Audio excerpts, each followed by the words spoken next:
4장. 이 말이 무슨 뜻인지 말씀드리겠습니다. 상속자가 미성년일 때는 종보다 나을 것이 없습니다. 그는 법적으로는 모든 유산의 주인이지만 아버지가 정해놓은 자유의 때까지는 가정교사나 유산관리인의 지배를 받아야 합니다. 우리도 마찬가지입니다. 우리도 어릴 때에는 유치한 교훈에 둘러싸여 종처럼 명령을 받았습니다. 스스로 행동을 결정할 권한이 없었습니다.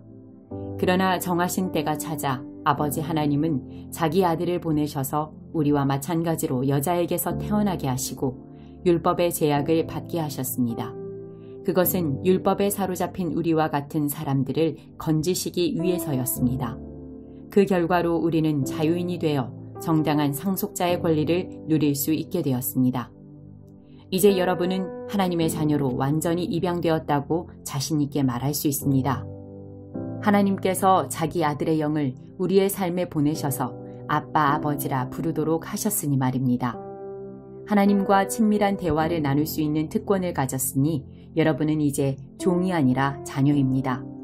그리고 자녀이면 유산을 완전히 물려받을 수 있는 상속자이기도 합니다.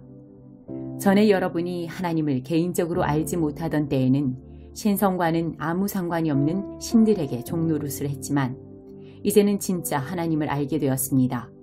아니, 하나님께서 여러분을 알아주셨습니다. 그러니 어찌 다시 종이 호랑이들에게 굽신거릴 수 있겠습니까?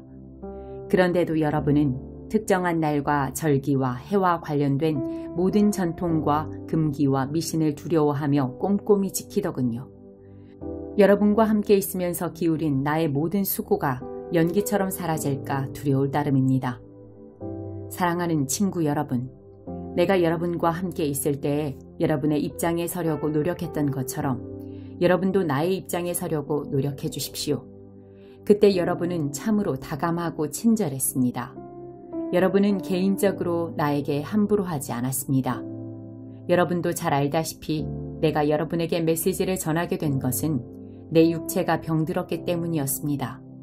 육체가 병들어 여행을 계속할 수 없게 되었고 나는 여러분을 멈추고 여러분과 함께 있지 않으면 안 되었습니다. 내가 여러분에게 메시지를 전하게 된 것은 바로 그 때문입니다. 아픈 손님을 맞이하는 것만큼 골치 아픈 일도 없을 것입니다. 그런데도 여러분은 하나님의 천사를 대하듯 나를 대했습니다. 여러분은 마치 예수께서 친히 여러분을 방문하시기라도 한 것처럼 나를 대하면서 예수를 대하듯 했습니다. 그런데 여러분은 그런 사실을 까마득히 잊었습니까? 그 당시 여러분이 느꼈던 그 만족은 다 어떻게 된 것입니까?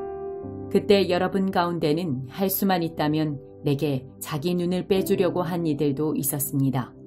그 정도로 나를 생각한 여러분이었습니다. 그런데 이제는 내가 여러분에게 진리를 말했다고 해서 갑자기 여러분의 원수가 되었다는 말입니까? 도무지 믿기지 않습니다. 저 이단 교사들이 여러분에게 장광설을 늘어놓으면서 아첨을 떨고 있지만 그들은 더러운 동기에서 그렇게 하는 것입니다. 그들은 하나님께서 은혜로이 열어놓으신 자유의 세계를 보지 못하도록 여러분의 눈을 가려서 자신들을 중요 인물로 돋보이게 하고 여러분으로 하여금 자신들에게서 승인과 지도를 구하게 하려는 것입니다. 선을 열심히 행하는 것은 내가 여러분과 함께 있을 때뿐만 아니라 언제든지 좋은 일입니다. 내가 여러분과 함께 있을 때에는 나라는 사람과 내가 전한 메시지에 관심을 기울이더니 이제는 내가 여러분을 떠났다고 관심을 기울이지 않는 것인가요? 여러분은 내가 얼마나 절절한 심정인지 아십니까? 이 심정은 그리스도의 생명이 여러분의 삶 속에서 드러날 때까지 계속 이어질 것입니다. 나는 지금 산고를 겪는 어머니와 같은 심정입니다. 여러분과 함께 있다면 좋겠습니다. 그렇다면 이렇게 좌절감에서 터져나온 냉담한 편지 형식의 글을 보내지 않아도 되었을 테니까요. 율법에 흠뻑 빠진 여러분, 내게 말해보십시오. 여러분은 율법을 자세히 살펴보았습니까? 기억하겠지만 아브라함에게는 두 아들이 있었습니다. 하나는 여종의 아들이고 다른 하나는 자유인 여인의 아들입니다. 여종의 아들은 인간적인 묵인 아래 태어났고 자유인 여인의 아들은 하나님의 약속으로 태어났습니다. 이것은 지금 우리가 다루고 있는 주제를 잘 설명해 줍니다. 그 두 출생 방식은 하나님과 관계를 맺는 두 가지 방식을 가리킵니다. 그중 하나는 아라비아의 시내산에서 생겨난 방식입니다. 그것은 지금도 예루살렘에서 계속되고 있는 것과 일치하는 삶, 곧 끊임없이 종을 만들어내는 종의 삶입니다. 바로 하갈의 방식입니다. 반면에 우리 눈에 보이지 않는 예루살렘, 곧 자유로운 예루살렘이 있는데 그 예루살렘이 바로 우리의 어머니입니다. 이는 다름 아닌 사라의 방식입니다. 이사야가 기록한 것을 기억해 보십시오. 즐거워하여라. 아이를 낳지 못하는 여인아. 환성을 올려라. 산고를 겪어보지 못한 여인아. 아이를 낳지 못하던 여인의 자녀가 선택받은 여인의 자녀보다 훨씬 많기 때문이다. 친구 여러분, 여러분은 이삭과 같은 약속의 자녀라는 것이 분명하지 않습니까? 하갈과 사라의 시대에는 부정한 무기나 아래 태어난 아이 이스마엘이 신실한 약속으로 성령의 능력으로 태어난 아이 이삭을 괴롭혔습니다. 여러분이 지금 예루살렘 출신의 이단자들에게 괴롭힘을 받는 것은 바로 그런 일의 되풀이라는 점이 분명하지 않습니까? 우리가 어찌해야 하는지 성경은 이렇게 말하고 있습니다. 여종과 그 아들을 내쫓아라. 종의 아들은 자유인 아들과 함께 상속을 받을 수 없기 때문이다. 그렇다면 분명하지 않습니까? 우리는 여종의 자녀가 아니라 자유인 여인의 자녀입니다. 5장 그리스도인의 자유. 그리스도께서 우리를 해방시켜 자유로운 삶을 살게 해주셨습니다. 그러니 굳게 서십시오. 그 누구도 다시 여러분에게 종의 멍에를 씌우지 못하게 하십시오. 나는 단호하게 말씀드립니다. 여러분 가운데 누군가가 할례를 받고 여타의 율법 체계에 굴복하는 순간 그리스도께서 애써 쟁취하신 자유라는 선물은 사라지고 맙니다. 거듭해서 경고합니다. 할례의 방식을 받아들이는 사람은 그리스도 안에서 이루어지는 자유로운 삶의 유익을 율법이라는 종의 삶의 의무로 바꾸는 자입니다. 나는 여러분이 의도한 것이라고는 생각하지 않지만 그런 일이 실제로 일어나고 있습니다. 여러분이 종교활동에 기대어 살려고 하는 순간 여러분은 그리스도에게서 떨어져 나간 것이며 은혜에서 떨어져 나간 것입니다. 그러나 우리는 성령과의 만족스러운 사귐을 애타게 기다리고 있습니다.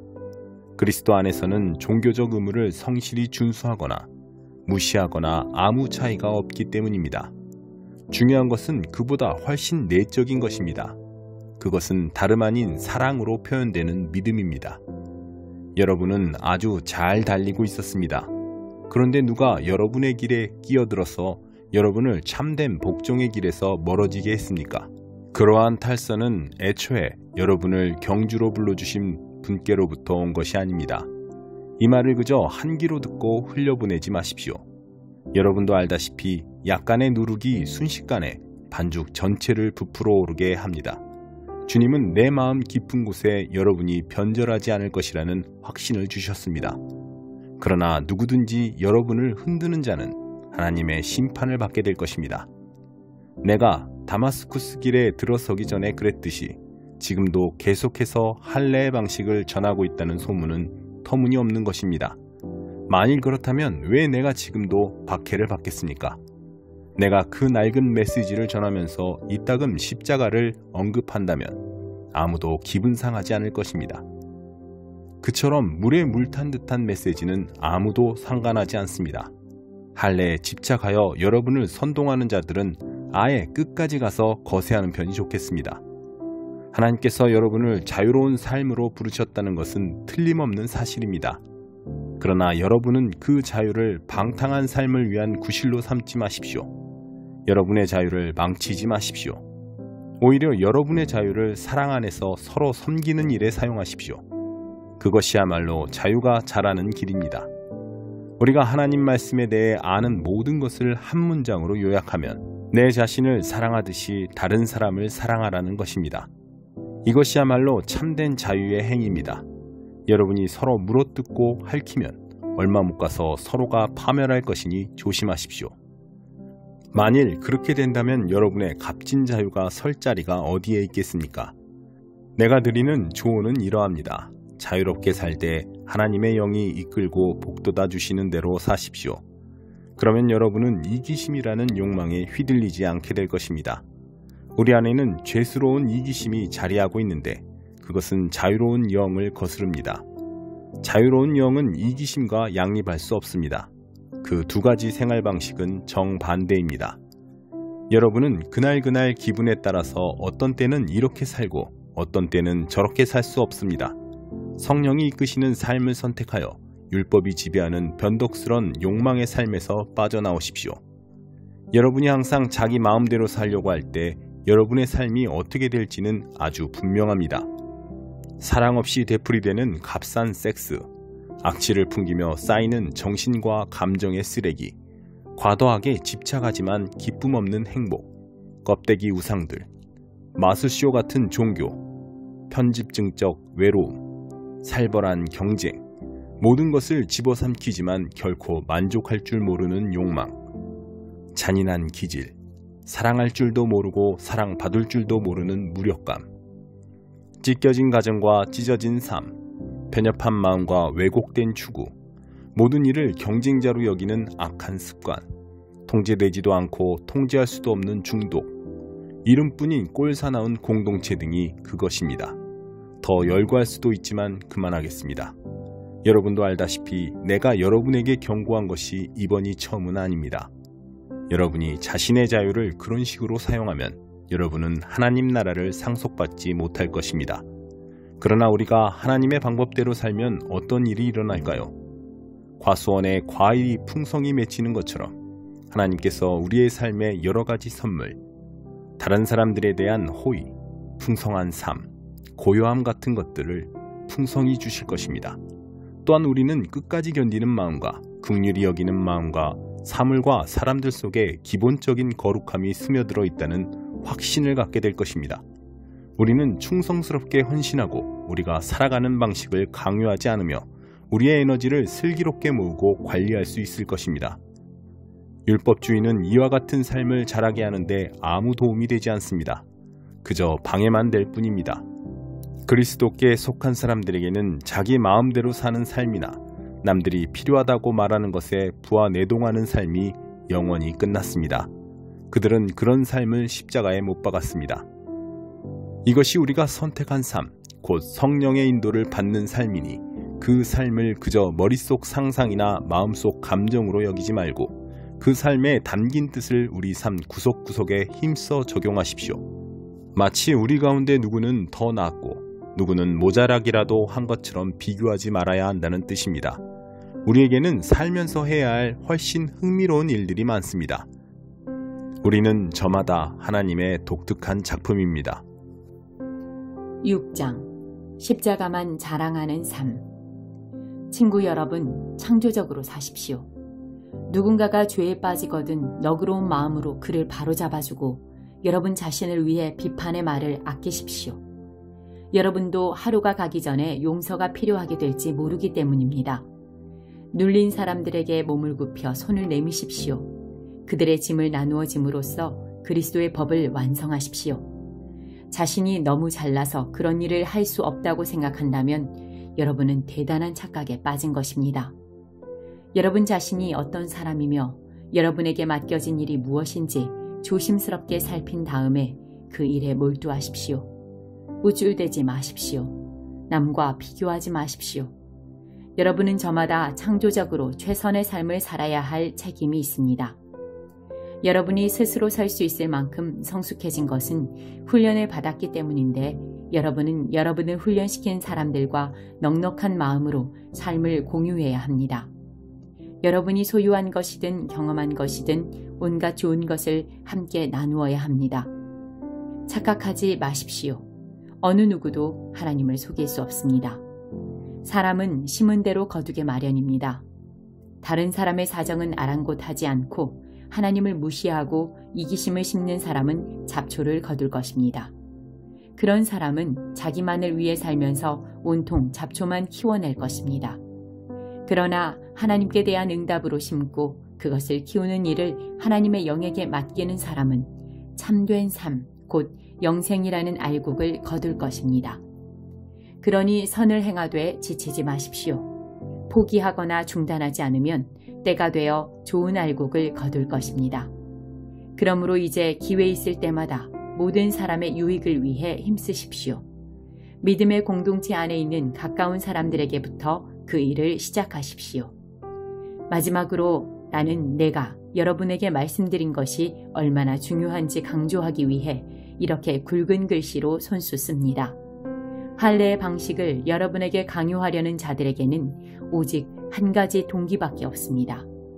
그들은 손쉬운 방법으로 남들 앞에서 좋게 보이려고 할 뿐 믿음으로 살겠다는 용기, 곧 그리스도의 고난과 죽음에 참여할 용기는 없습니다. 그들이 율법에 대해 하는 말은 모두 헛소리에 불과합니다. 정작 그들 자신은 율법을 지키지 않습니다. 그들은 율법을 준수할 때에도 지극히 자의적으로 취사 선택합니다. 그들이 여러분에게 할례를 받게 하려는 것은 여러분을 자기 편으로 끌어들여 자신들의 성공을 자랑하려는 것입니다. 비열한 행동이 아닐 수 없습니다. 그러나 나는 우리 주 예수 그리스도의 십자가만을 자랑하겠습니다. 그 십자가로 말미암아 나는 이 세상에 대해 십자가에 못 박혔고 남을 기쁘게 하거나 남이 지시하는 하찮은 방식에 나를 끼워 맞추려는 숨막히는 분위기에서 벗어났습니다. 여러분은 이 모든 일의 핵심이 무엇인지 알겠습니까? 그것은 할례를 받거나 안 받거나 하는 일과 같이 여러분과 내가 하는 일에 있지 않습니다. 핵심은 하나님께서 지금 하고 계신 일에 있습니다. 그분은 완전히 새로운 것, 곧 자유로운 삶을 창조하고 계십니다. 이 기준에 따라 사는 사람은 누구나 하나님의 참 이스라엘, 곧 하나님이 택하신 백성입니다. 이들에게 평화와 긍휼이 있기를 바랍니다. 아주 솔직히 말씀드리자면 나는 더 이상 이런 말다툼에 시달리고 싶지 않습니다. 내게는 해야 할 훨씬 중요한 일이 있습니다. 이 믿음으로 진지하게 사는 것입니다. 내 몸에는 예수를 섬기다가 얻은 상처 자국이 있습니다. 친구 여러분, 우리 주 예수 그리스도께서 값없이 주시는 은혜가 여러분 각 사람 깊은 곳에 있기를 바랍니다. 아멘.